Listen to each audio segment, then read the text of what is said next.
Today, welcome to my live show of Jewels of Art. Today, we have a very prestigious and very famous Bharatanatyam dancer who's learned Nattuvangam, the art of conducting a classical Indian dance recital from Mridangam maestro Karaikudi Krishnamurthy Garu, who hails from Kalakshetra. She's also had intensive training spanning over 3 decades with the Grand Masters of the Tanjavur tradition of Bharatanatyam, Guru Tanjai M. Vasudevan Pillai Garu and Guru Tanjai M. Arunachalam Pillai Garu. Mrs. Rama Suresh has performed in several countries and has been the recipient of government grants from the Sangeet Natak Academy in India and the Master Artist grants from the Illinois Arts Council. She is also conferred with the prestigious title of Natyamani, and in 2000, she was also conferred with the title of Natya Kala Jyoti by Jaya Aruna Natyalaya in Chennai. Let us welcome her to the show. Hello, ma'am. Welcome to our show. Shri Gurubhyo Namaha. Thank you so much, Bhavana, and to SCUBE TV for giving me this opportunity to be here today. Great. Every time we do an interview, we ask a lot of about how did this journey start and all, and also it's a very speciality that you are from the Nattuvangam, the traditional dance which generally people are not into. So we are really excited to have you. The first one will be, how did it become a part of your life? I owe it all to my mother, actually to my parents. My mother learned Carnatic music and Bharatanatyam when she was younger. She always wanted to be a dancer, but she got married young. Traditional families, she could not dance. And so she always had this desire that when she had children, that they should be dancers. So I was the only daughter. And so when I was 4.5, and I used to dance, all the time, singing, dancing sort of thing. So she kind of knew I had an aptitude for dance, which was great, because that's what she wanted me to be. So she took me to Tanjai M. Arunachalam Pillai, my guru, asked him to teach me dance. So that's how my journey into dance started, because of my mother. So she has been my guide and my inspiration throughout, till she passed away. That's really nice. I mean, such a young age you started, right? I mean, yeah. Yes, 4.5, 5 years old. Yeah. And I've been with the same guru. I mean, guru, after he passed away, with his wife, his son, his whole family, for almost like 30 years now. So I've never been away from that family. Wow, that's also a really great, thing, because we see that once they're gone, again we have to change the guru. But you're lucky that you had the same lineage as gurus with you. So great. So now that we are talking about gurus, what was your takeaway, and what was so different? You can say that it was different with your gurus at that time. So my guru, Tanjai and Arunachalam Pillai, is, comes from the heritage, lineage, Devdasi lineage of Nattuvanars before him. And he actually also learned from Pichaya Pillai, who is, the son-in-law of Meenakshi Sundaram Pillai from the esteemed Tanjore quartet. So his artistic lineage also was unbelievably outstanding. You can't learn any better than from that Tanjore quartet lineage. And so for him, so the Nattuvanars of those days, and there are, I don't think there's any left anymore from those days, the way they teach dance is very, very different. Anymore, even when I teach now, it's extremely structured and rigid, right? Because people don't have the time. So they have to cover everything within that one class. They come a week or 2 classes maybe, but that's not how it was in those days. So for me, my mother, when she took me to him, my dad was a top official in the railways, and my mother told him that I will not be able to bring my daughter to classes here because I have I have a son at home, but I would like for you to come and do some private classes with her at home. But my master, even in those days, had more than 100 students, probably more than that. And he was also the head of the Department of Music and Dance College for dance in Chennai. So he was a very busy man, not to mention the number of programs that he was doing all the time. So I just got lucky in that his brother Tanjai Vasudevan Pillai, who also learned the dance and the Natuvangam and everything from Tanjai Pichapillai. He had moved to Chennai at that time. So my master said, I will send my brother home Monday to Thursday, 6 to 7 a.m. every day. He will come and teach there. But Saturday and Sunday, she has to come and learn from me here because I want to see what has been taught. And I will tell my brother what needs to be done the next week for her. So it was under his guidance completely. So when we go there, just to give you an example, when I go on a weekend, to his class, I will take my water bottle and go there around 9:30 a.m. in the morning. And there will be batches and batches and batches of students that, he would be teaching, right? And a lot of times he would talk, he would explain the hastas, he would explain the story. A lot of time was spent on that and, theoretical knowledge as well as part of teaching the practical side of things. So when I go there, I would never know when he's going to call me, nor did anybody else.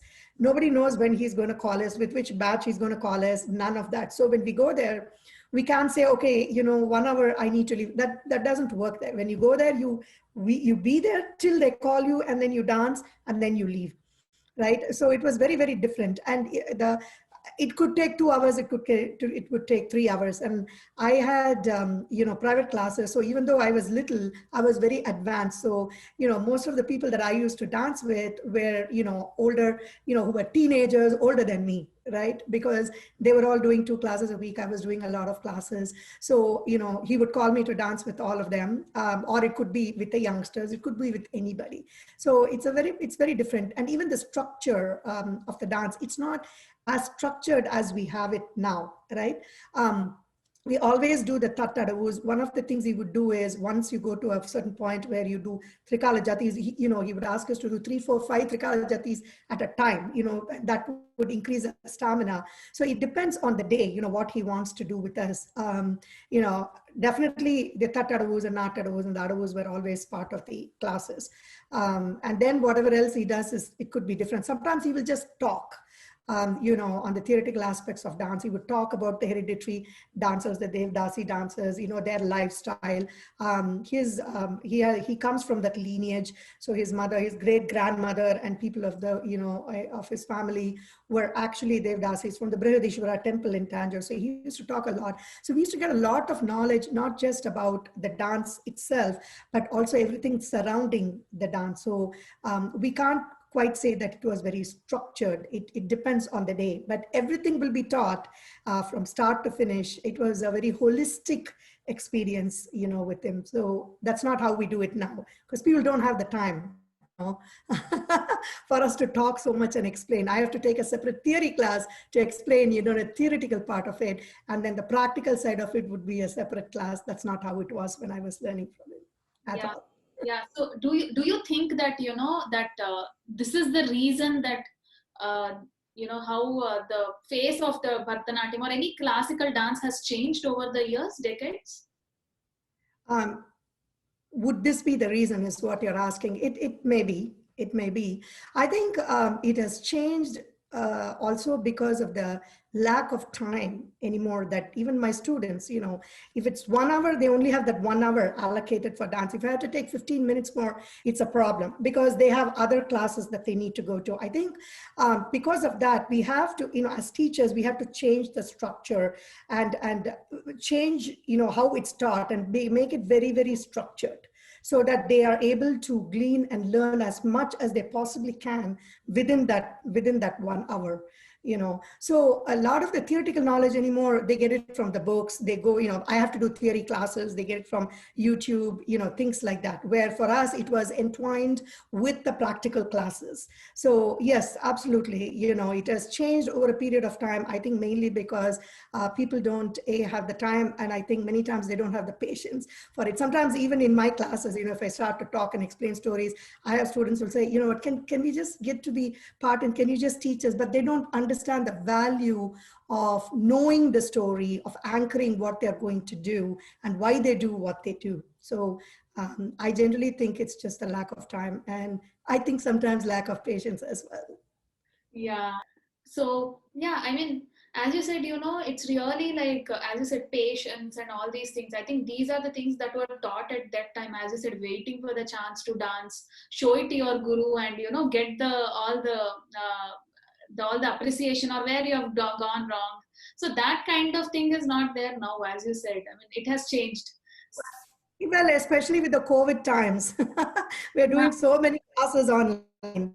I always used to avoid it before when my students ask me. It's like, no, because there's nothing like seeing the student in front of you and correcting them, and the energy that you get, and the bond that you form with the student is different when they are right in front of you, as opposed to online. But I've become very comfortable with the online, but I miss those aspects, of having people in the front, correcting them, that sort of thing. It's just not the same. But in these unprecedented times, we have no choice. So, we do what we need to do.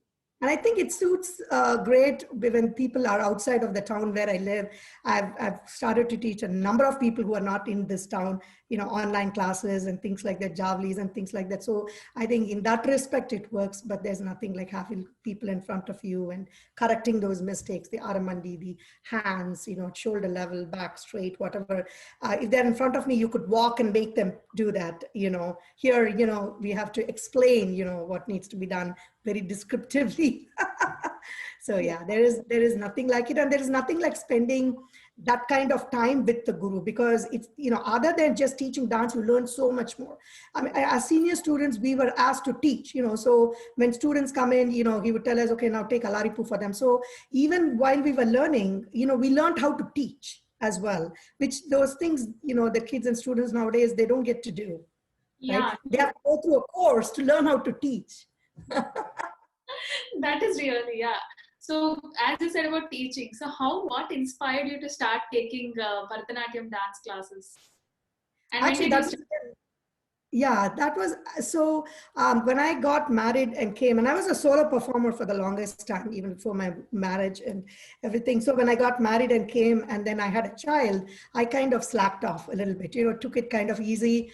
And my mother, has always, puts me, in the line. So she said, "Well, I understand. You need to take care of a child, but what stops you from teaching this art? At least you'll be in touch with the art, right? When you teach. So even if you can't dance now, you're busy with the child. So, start teaching." So that's how I started to teach 30 years back, because she kind of, in many ways, was pushing me to teach, to be in touch. And that kept me in touch. And then again, I got back into form and again started to perform solos and things like that. Hold on. 1309380. Yeah, I think, yeah, that's what. So, I mean, you were saying having a baby and all that. So, you were having 6 days a class in a week. So, how were you able to study and do other things? Were you like studying, having a baby, like so many things at a time? I think being a Well, woman. at that time, I think when I was younger, 6 days of class, Monday to Thursday, 6 to 7 a.m., my master would come. He would be there at 5:55, and my mother would have filter coffee ready for him, when he comes. I think till I was in fourth, fifth grade, it was not an issue. There was not that kind of homework, not the kind of homework that kids have now. So it was manageable. So she would wake me up 6 to 7, then I get dressed, go to school. I think it was only when I started, when I was in fifth standard or fifth grade and then above, then there was so much homework and things to do. But I had my Arangetam, I started at 4.5. I had my Arangetam when I was 8.5, 9. So even with the 6 classes, he did not cut short on anything for me. I still went through almost 4 years of adavus and learning everything. And my mother was very particular that till I finished my Arangetam, that I'm not distracted by doing, being part of other shows that my master was doing. She didn't want me to be distracted. She wanted me to be very focused, learn the margam to do the Arangetam, and then do whatever else I need to do afterwards. She was very particular about that, even though so many opportunities were there. So all I was doing was just learning for the Arangetam. After I finished my Arangetam, then I was very involved in all the productions of my master, and he had many. He was a pioneer in putting together dance dramas in those days, whereas Bharatanatyam was more of a solo artist thing in those days. He was one of those pioneers in putting really big mega dance dramas in those days. And so I had a lot of opportunities to be there. And then once I was at a certain height where I could be in the center role, the heroine, then I was in many of his productions that way. But when that happened, that's when it became very tight, because I would go to school, come back 4:35, and then 5:30 I have to leave, because in Chennai, he lived in Mylapore just half an hour drive from where I was. So 6 o'clock I had to be there. So 6 to 8 every day. There were many different productions. I was part of a lot of productions. So 6 to 8, there would be rehearsals every day over there. So I had to be there. So did the rest of the people, who had to be there. And that would not just be for one production. It could be for multiple productions, multiple dancers, multiple productions, things like that, So, and after I finished that 8:30, I would come back, have dinner and study till 10 o'clock. Then again, get up at 4:30 and then study till 6. Then 6 to 7 dance class. Because one thing I always felt, my parents have never told me this, I always felt that if I started sliding down in my education and if I was not getting good grades and good ranks, my privileges will be taken away, And I'm somebody who loves to learn and do a lot of different things. So I really wanted to make sure that that never happened. They never told me, but I always felt that. So I always made sure that even though I was dancing and being very involved in that, my mother was all about that. My dad was all about, yes, you can do this, but you still need to study and, be in the top ranks, kind of thing. So I had to kind of balance that. That was not easy, especially when I was in high school, how hectic it gets. I think after coming here, having a child and then doing the dance classes, and here, you don't have the kind of help you have in India, right? I mean, the cooking, the cleaning, laundry, taking care of everything, at that time, I had to do everything myself. And that was not an easy thing, but time management really comes handy, when you do that. So everything you have to allocate time to do everything and get everything ready. And then when my husband comes home in the evening, then I would hand over my daughter to him and say, okay, now I'm going to go to class. And that kind of gave me a little bit of relief and respite from what I was doing the whole day. So even today, I have a full-time job, as a Yeah, so I HR. was about to ask that. So is it the only dance or you're also doing some job, any full-time job? Well, yeah, I actually did my, another second bachelor's here, a master's here, and I'm a, senior director of HR right now for a company. And so I've been, I've had this career, a HR career for almost 25 years now. And people always question me, why do you want to do this when you have a full-time career as a dancer and a dance teacher? It's just that I have worked very hard, equally hard to get where I am in my career. So I don't want to give that up. And I've worked very hard to keep my dance career balanced too. So what happens is something has to give. And unfortunately, me spending time with the family becomes very, very less because of that. Because I go to work, I come back, I come home, say hi. And then most of the time, right now I'm on Zoom classes, from 5:36 till 9:30. When there was no COVID, then I'd be at the studio, teaching classes. So it's always that way. But I've had a very supportive family. My husband and my daughter are very supportive of it. And he's a very family man. He likes to stay home and takes care of the family, which is great for me because I'm constantly outside, organizing shows and Broadway shows or dance, Bharatanatyam, and I'm involved in many organizations and things. So that gives me the latitude to do other things that I want. But I don't think I could have ever done this without the support of my family. It's just not possible, I mean, yeah, without family, I think we cannot achieve. I mean, as a loner, I mean, just achieving ourselves. And also, whom can we share with once we achieve something, right? We need someone. That's correct. Yeah. That's correct. And it's not easy. I will never say it's easy. It's very hard work, it's very hard work, but it's how badly do you want to do this? How badly, if you're very passionate about something, you will make it happen. You will manage your time effectively. I schedule time to spend time with my family during weekends, and I love to, socialize with my friends and everything. So I make the time to do those things also. I try. I'm not saying I'm great at it, but I definitely try. Definitely. Yeah, that's really great. So I also hear that, you're an Abhinaya exponent and teach Javalis, even to post Arangetram students from other dance groups. So can you share a Javali that you may have performed for your students? Sure, I can do that. They're learning from their gurus. They also have a special touch of their own, right? I mean, in the whatever Abhinaya, as you're an Abhinaya exponent. So can we customize these Abhinayas to the new age or, something, anything like new, like a fusion or a modern Abhinaya? Can you do it? I mean, I wouldn't leave you like just with the record. We want some live also for our viewers. Sure. Abhinaya is, what is Abhinaya? Abhinaya is storytelling, right?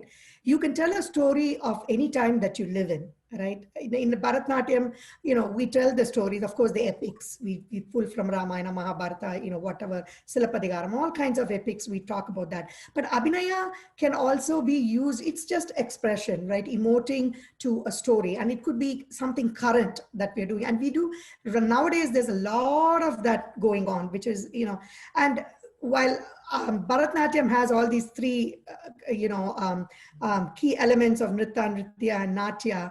And Natya is more of the storytelling bit. The Abhinaya is something that people can all relate to because it's regular, Navarasas, the expressions that we normally use, right? Anger, love, disappointment, whatever it may be, sadness, whatever it may be. These are regular expressions that everybody understands. That's why it's, whenever we do some heavy Abhinaya pieces, people are able to like really relate very well to it.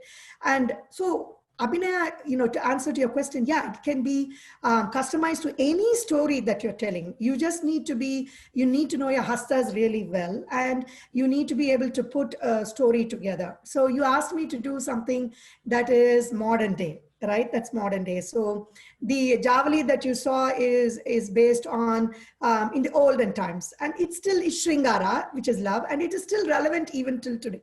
So what I'm going to do today is again Shringara. Shringara, I choose Shringara only because love is universal. Everybody understands this. So if you want me to do something that's current, I'm going to take love. So let's spin a story, right? So let's assume common story. A woman is waiting for a beloved. It could be her husband, it could be a boyfriend, whatever. So she said something, he got angry, he walked away. She's waiting for him. He hasn't come back. It's late. He hasn't come back. She calls him. She texts him. Hasn't come back. She almost falls asleep, So then he comes in and he comes and sits next to her and she's very relieved. Okay, at least he's back. He didn't go away. He's back. But then, she just tells him, hey, you know what? One little word, I said, one small thing.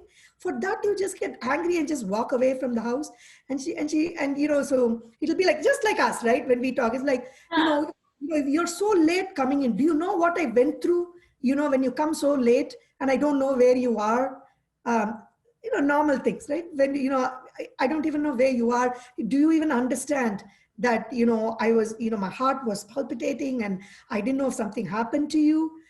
And then in all this, she's really upset. But then this is our Indianism in us, right? Then she says, no, wait, did you eat? Did you have something to eat? Let me give you something to eat.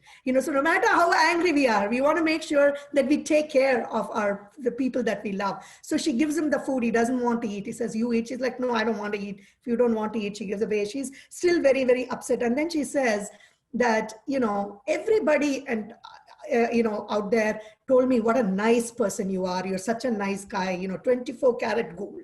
I believed them and I came to you, right? But you, when you go out, you are so friendly with everybody. You have all this big smile. You talk so much to all of them. And then when you come home, me, like I'm thinking of you all the time, right? I'm thinking of you all the time. I'm always looking to make sure that you're well taken care of. You can't open your mouth with a smile and say one good word to me, And she says, all these people that are there, when something happens to you, I'm the only person who's going to be with you. All those people, nobody's going to be with you. So you should be spending more time with me than you spend time with them. So it's a regular thing, the kind of things that, that happens in our families, right? And the husband goes, he's going golfing or something. It's like, you spend all your time with your friends. You should be spending time with me. If anything happens to you, I'm only going to be taking care of you, not them. Those are the conversations that happen, right? Whether it's a wife and a husband or whether it's a girlfriend or a boyfriend, whatever it is, this is unanimous. It happens all the time. So a little bit of a modern twist to it. So I'll just do it and show it to you. But what I'm going to use as a background is actually a very traditional song. It's a very traditional song. Irakam Varam Pona. So the song basically says, why is it you don't have any compassion on me? What is the reason, you don't feel compassionate? The song is about Shiva, but I've only taken the first couple of lines because the meanings of those apply to what I'm going to do. And like I said, it also says, people say high things about you, but yet you don't have a good smile or a good word for me, things like that. So hopefully you'll like it. So viewers, now Ramaji will be showing us a live of the Abhinaya, but with a modern twist. So let us see and enjoy.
I think that's really beautiful. Why? Because even if you wouldn't have told us the story, beforehand, I'm sure if we just saw the Abhinaya, we would have understood what's happening.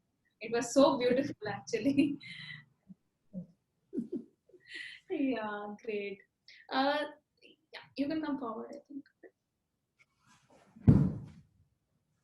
Is it better? Yeah,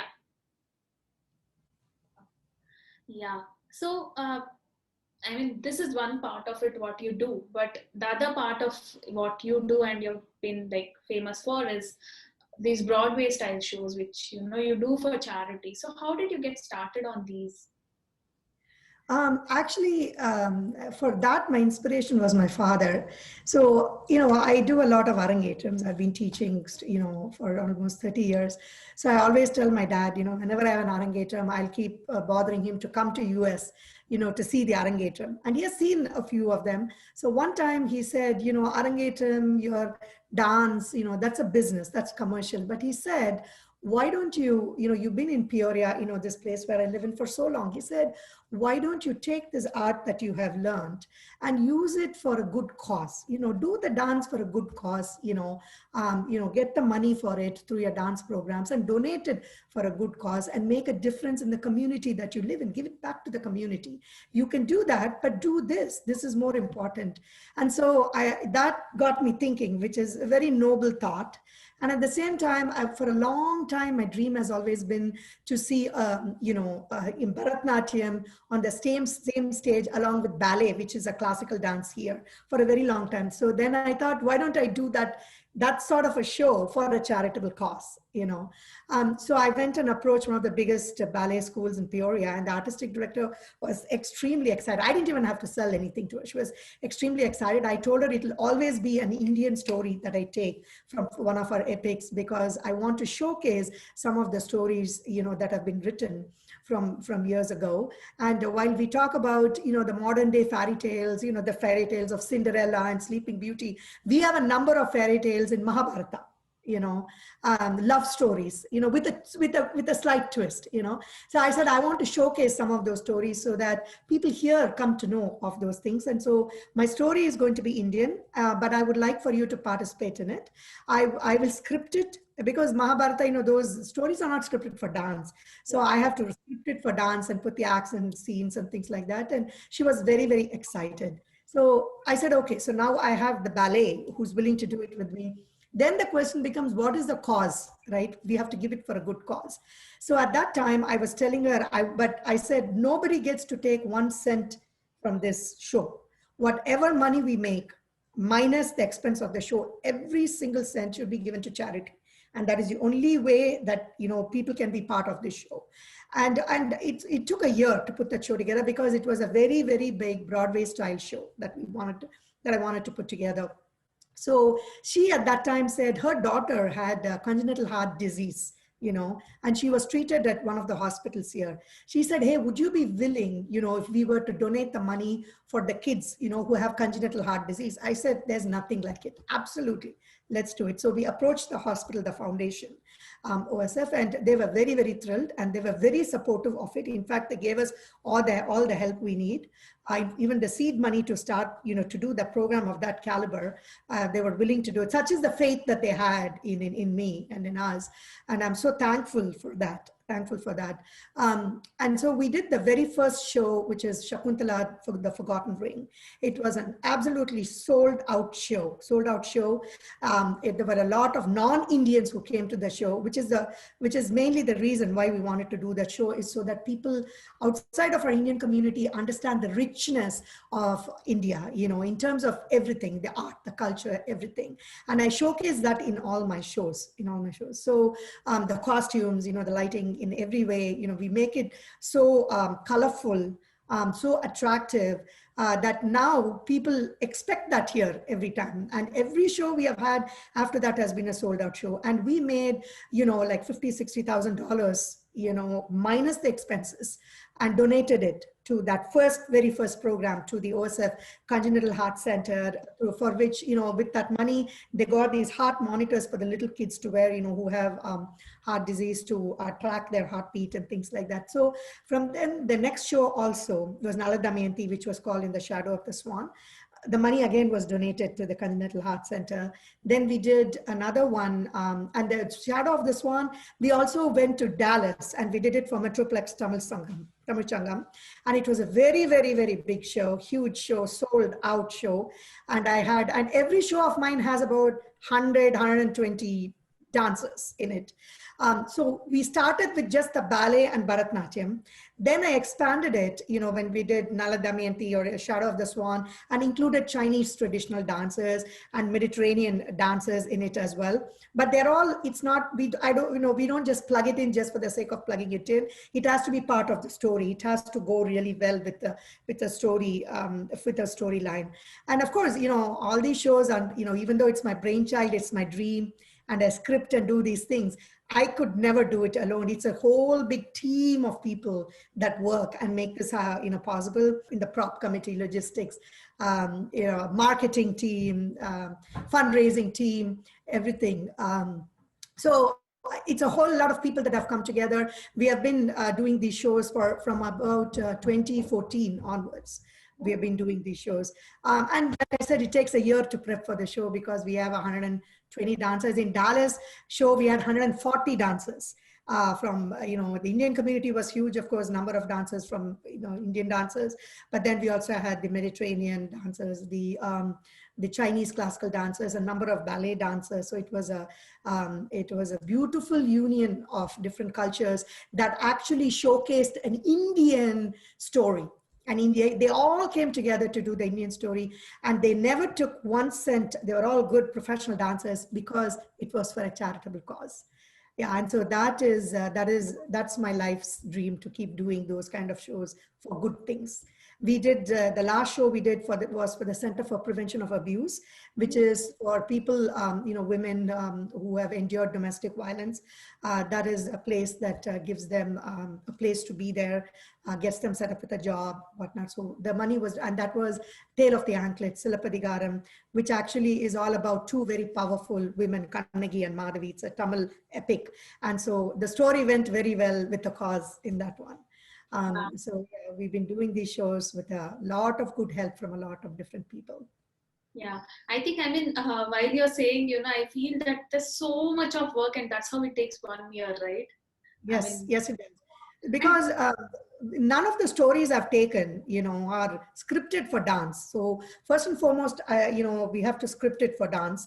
I script it, and then my assistant director, Prasanna, and I, we sit together and we go through the acts and scenes. And then we decide in every act. And also the uniqueness of our show is actually that we don't repeat a dance style. So it's not that it's a Bharatanatyam show. Even within India, we would have different folk dances. We would even have a touch of Bollywood somewhere. And the folk dances could be South and North. We would have Bharatanatyam. We would have Kathak style of dancing. We would have a fusion of Bharatanatyam ballet. We would have a fusion of Chinese Bharatanatyam, ballet, Chinese, all different combinations and permutations. So we will have about 22 different dances that speak to the story, but none of the dances will be of the same style. So the whole show, the costumes are different, the music is different. It's just very, very grand. I mean, the whole thing is extremely grand, in magnitude. So when people usually come for the show, they go with a huge, big wow, an awe experience when they come and go, because you can't see that many dance styles and dance forms in a span of 2.5 hours. You just can't see that anywhere. That's the uniqueness of our shows.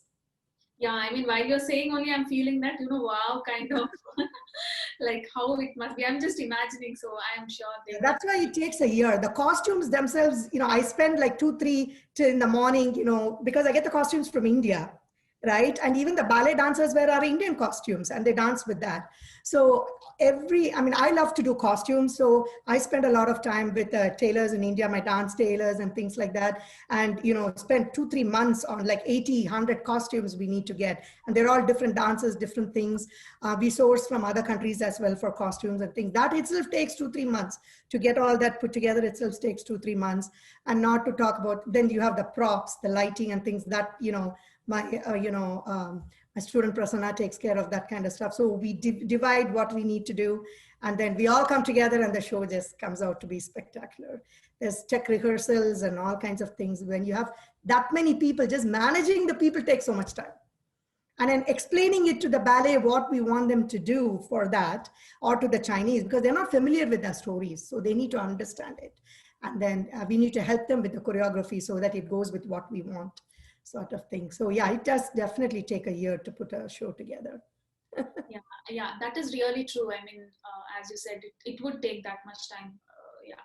So coming to, what are some memorable experiences? Did you like anytime any bloopers kind or anything happened in the Broadway show? Because, it's like so many dancers to manage and do all that. Yeah, well, there have been several, but one that really comes to my mind and I still laugh about it is when we went to Dallas. I took about 100 dancers. The whole flight was full of dancers from here. We flew to Dallas for the Metroplex Tamil Changam. They were very, very nice to sponsor us to come there.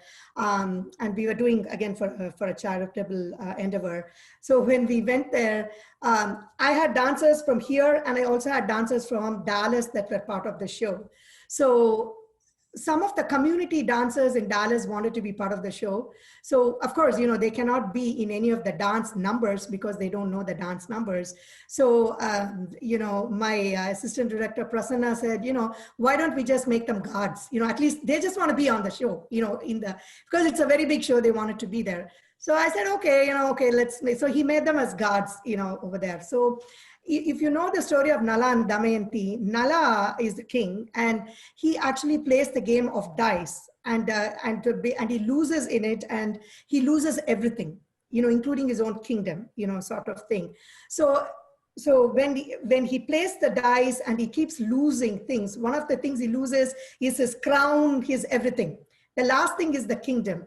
So when when the guards are supposed to go there, when commanded to take the crown off, he has an armor on him, to take the armor off and everything, because he's lost all that. And then the scene was that, we were going to bring the mid curtain down, and Nishu, who is the person, is the guy who was playing Nala, he was supposed to move forward, to the front, and the last throw of dice, he's very torn whether he should do it, because now he's gambling away his kingdom, right? So we have a dance called Good versus Evil, one of the most spectacular dances that we had. And it was actually choreographed by Prasanna, and it was a very big hit, and in which his mind, good versus evil, the good in Nala tells him, don't do it. Don't do it, don't play, don't throw that last dice. The evil part of it says, no, you can win. Let's do it. So the dance is between the two, the white and the black, the good versus evil. So in Dallas, all through when we did the show here, Nishu's brother was the guard. And he is the person who knows how to put that armor on and take it off, because he knows how to do it. And when we said we're going to have these two new guards, he was telling us, but it's very difficult to take that armor out. We didn't pay any attention to him. We said, no, they can do it. So when on stage, so Nala, Nishu is standing like this, because everything needs to be taken out. And there are these two guards, who are they're not dancers. They're just from the community who wanted to be on stage. And they are trying to pull it, and they're trying to push it. They're trying to take the button out. Part of it is coming out, part of it is, and we are standing there and we are like, oh my God, he has to move. And the armor was not out. Part of it is hanging here, part of it is hanging here, but it was not, it wouldn't come out. And if he misses the cue, the curtain will come down, mid-curtain, and that whole thing will be a very big mess, because it's a very, very important scene, that changes the course of the whole dance drama. But this kid, Nishu, had the amazing presence of mind. He literally, you should have seen him, he just pushed both of them out, the two guards, and just literally ran to the front, and he was on cue for that particular dance. And the two guards were just standing there like, oh my God, what happened, But if he had missed the cue, that would have been a very big flop. That whole scene would have been a very big flop. So, but like I said, the person who played Nala and Nishu had the presence of mind, and he saved, that show. So several blooper, we've had several episodes and things like that happened, especially when you have that many dancers, things, we expect these things to happen, but it's always very stressful when these things happen. But that one, I don't think we'll ever forget in our lifetime, Yeah, ever. I think that is really sure. You're also stressed. True. So, if you, 1 hour is not sufficient. I mean, to talk so much because of the 30 years journey you had, right? Yeah, So, yeah. tell us what is your advice to young Bharatanatyam dancers of today, and also something to our viewers. My advice to young dancers is very simple. This is what I tell my students. So this is what I would tell the generation that's out there. Be respectful to your guru, trust your guru. Otherwise, you shouldn't be going to them. And when you put your trust in the guru will do all the right things for you. And if you want to go fast, go alone. But if you want to go far and you want to be there for a long time, then take your guru and all your well-wishers with you in your journey. Then you can go long and you can stay long. That would be my advice. Basically, don't forget the people who have helped you along, because they're going to be there all through. Even as you become successful, take them with you, because they're going to be the people that you're going to have to fall back on. If not, once you go and you think you've achieved the pinnacle of success, you turn back, nobody's going to be there, not even your own family. So make sure that when you travel, take your guru, your family, your well-wishers with you, because they are your support system. That would be my advice to the young dancers out there. Yeah, I think that's really great. So thank you for coming to our show, ma'am, and sharing so many beautiful things. I mean, such a great cause you're doing, and I wish you keep doing it, in the future, and do a lot of charity through the dance you have learned. I mean, many people, as your father said, they use it for business, but then you're using it and also bringing different cultures to know our culture, and even non-Indians were coming to see. I mean, that's a big success already you've done, but I want you to do more shows, and hopefully someday we also come and see that. Yes, of course. Thank you. With the blessings of my guru and God and my parents, I hope to continue that journey. Yeah, we hope to. So thank you for coming to us. So viewers, that's all for today. Keep watching SCUBE TV. We'll meet in our next Jewels of Art show. Thank you.